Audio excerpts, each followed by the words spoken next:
Question number 11. All right. So the way to solve the question, what is supposed to do?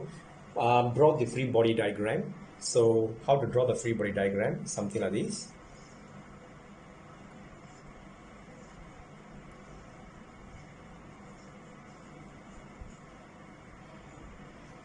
All right. So when I say free body diagram, so this is the one, the weight component that acting downward, W, followed by the tension that on the string is upward.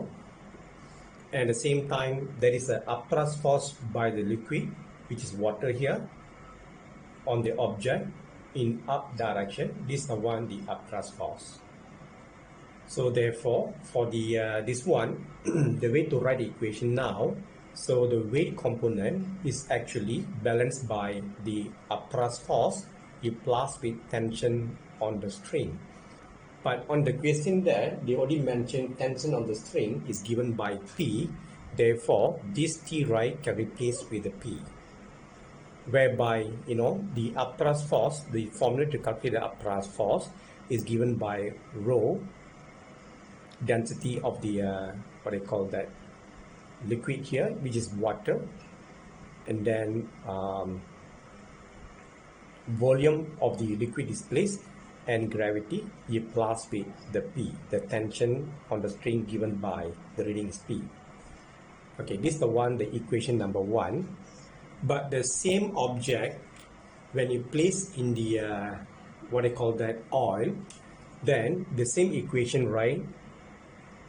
So now become the same weight component, but instead of water now become oil. The same volume of the liquid displaced, gravity, but now the tension on the string, okay, so it's become Q, the reading on the Newton string given Q. So this one is equation number 2. So based on the question, what do you want now? They want the density of the oil divided by density of the water. So therefore, right, I'm going to rearrange again. So density of the oil, Vg, is given by W minus Q, and same time the density of water, your Vg, is equal to W minus P.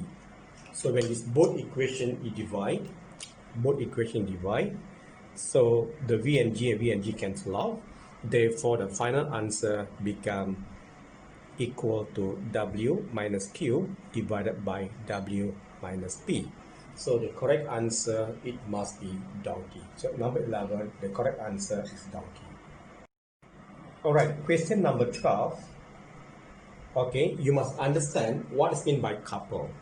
Definition for the couple, right, which is, I'm very sure all of you already learned in your class. So when we talk about couple, there must be two parallel force acting on the body. It must be parallel, and it must be in opposite direction, and it must be same magnitude. That's the one, the definition for the couple. So based on the definition of the couple, right, I think the best answer for these questions, it must be A, because there is a two parallel force acting in opposite direction and parallel to each other in same magnitude. So obviously the answer for number 12 is A. Question number 13, right, is the diagram shows that the object in equilibrium, it's something like this. There's a one force acting in this direction. This is the one given as a tension 1. And there's another force acting in this direction. And this is the one, the weight component that acting downward, which is already given 120 Newton. And for your information, the angle given here, which is 70 degrees.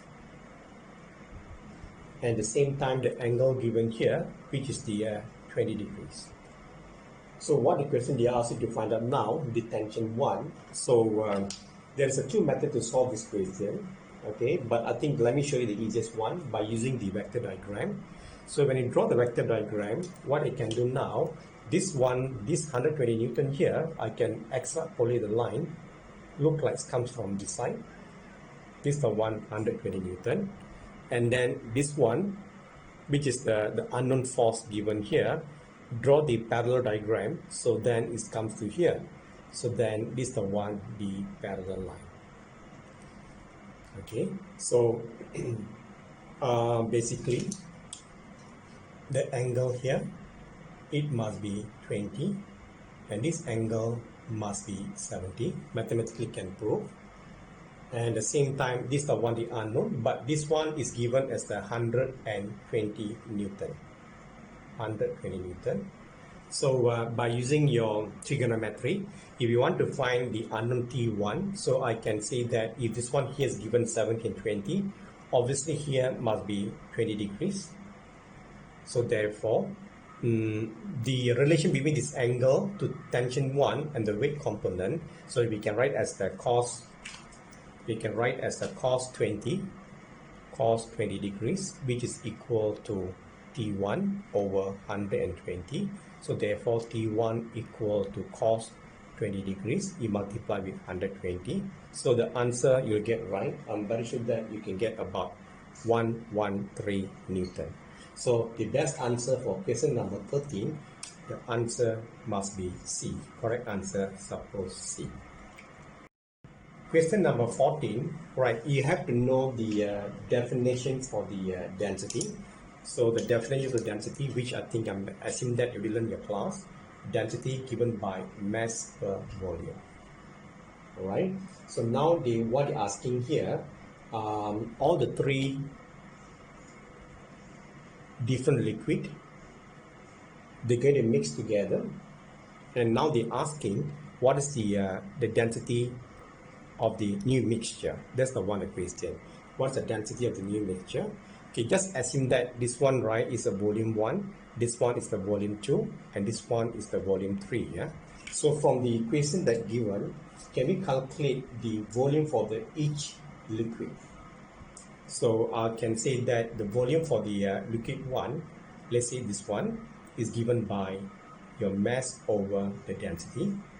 Okay, let's assume that the first one, the density given is 1100. So 1200 divided by 1100. So therefore the volume, right, you can get is about 1.09 kilogram meter minus 3. So repeat the calculation for the second liquid. So volume 2, mass over density, which is given by 1500 divided by 860. So the answer, not mistaken, you'll get 1.74 kilogram meter minus 3. And repeat the same calculation for the liquid number 3. So same formula, mass of the density, so which is the 4000 divided by 910. So then the volume you get here, which is a 4.40 kilogram meter minus 3. Right, you have to calculate the each volume. Right, after you calculate the each volume, so now the next step, what is supposed to do? All right, the next step, what is supposed to do, in order to find the new density, it must be total mass divided by total volume. All right, that's the one, the new formula. So let's substitute in the formula given here. So what I get now, which is the total mass, right? I think they already given 3 mass there, so you just add together all the mass. So 1200 you plus with 1500 you plus with 4000, then divide by the total volume, which is 1.09 plus with 1.74 you plus with 4.40. Okay, my assumption here, when you mix all this liquid in one container, just assume that there's no change in the the volume. Means that when you add together, the total volume remain equal to V1 plus V2 plus V3. Yeah. So when you simplify the entire part, I'm very sure you get the answer here, 6700 divided by 7.23. So you get an answer, not mistaken, is about, the value is about 927 kilogram meter minus 3. So therefore, the best answer for number 14, the answer must be A. Alright, question number 15. You have to know the concept of the efficiency. The efficiency, right, is actually given by power output divided by power input multiplied by 100%. This is the formula to calculate the efficiency. Either you can use it in terms of the power or you can use in terms of energy. Alright, okay, so let me make it easier to understand how to solve this question. Alright, the Sankey diagram, I'm not sure whether you learn about Sankey diagram or not, something like that. It's a very simple concept.